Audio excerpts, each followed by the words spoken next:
यवतमाळ शहरात प्रतिबंधित असलेला नायलॉन मांजा सर्रासपणे विक्री होत आहे। वाहन चालवित असताना कटलेल्या पतंगीचा नायलॉन मांजा गळ्याला गुंडाळल्याने एक जण गंभीररीत्या जखमी झाल्याची घटना यवतमाळच्या भोसा रोड परिसरात घडली।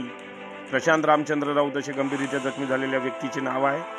प्रशांत हे काही कामानिमित्त आपल्या दुचाकी वाहनाने रस्त्याने जात असताना अचानक त्यांच्या गळ्याला नायलॉन मांजा गुंडाळल्याने ते रक्तबंबाळ होऊन गंभीररीत्या जखमी झाले। दरम्यान ही बाब तेथील नागरिकांच्या लक्षात येताच त्यांनी प्रशांत यांना यवतमाळ खाजगी रुग्णालयात उपचारात दाखल केले। प्रतिबंधित असलेला नायलॉन मांजावर बंदी असतानाही सर्रासपणे यवतमाळ शहरासह जिल्ह्यात विक्री होत आहे। असे असतानाही मात्र पोलिसांची कारवाई कुठेही होताना दिसून येत नाही। त्यामुळे नागरिकांनी संताप व्यक्त केला आहे।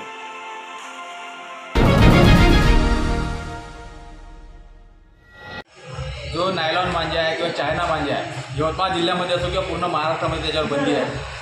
असं असताना सुद्धा सर्रासपणे यवतमाळ जिल्ह्यात किंवा यवतमाळमध्ये या मांजाची विक्री होत आहे। प्रशासनाचं कुठेतरी याकडे दुर्लक्ष होत आहे। प्रशासनाचं साठलोट असल्याचं आमच्या या शंका उपस्थित होत आहे। आताच भोसा रोडवरती या नायलॉन मांजाने आमच्या एका मित्राचा गळा कापला गेला, ज्याचं नाव आहे प्रशांत राऊत। एवढ्या मोठ्या प्रमाणात यवतमाळमध्ये हा मांजा विकला जात असताना प्रशासन याकडे कसं दुर्लक्ष करू शकतो किंवा कोणत्या जो कोणी विक्रेते आहे त्याच्यावर कारवाई का होत नाही, अशी आता आमच्या मनात शंका उपस्थित आहे। इथे कुठेतरी प्रशासनाचा असो साठलोट या मांजा विक्रेत्यासोबत आहे का, याचा सुद्धा तपास होण्यात यावा, अशी आमची मागणी। बातम्यांशी अपडेट राहण्याकरिता आजच आमच्या चॅनलला सबस्क्राईब करा आणि बेल आयकॉनवर क्लिक करा।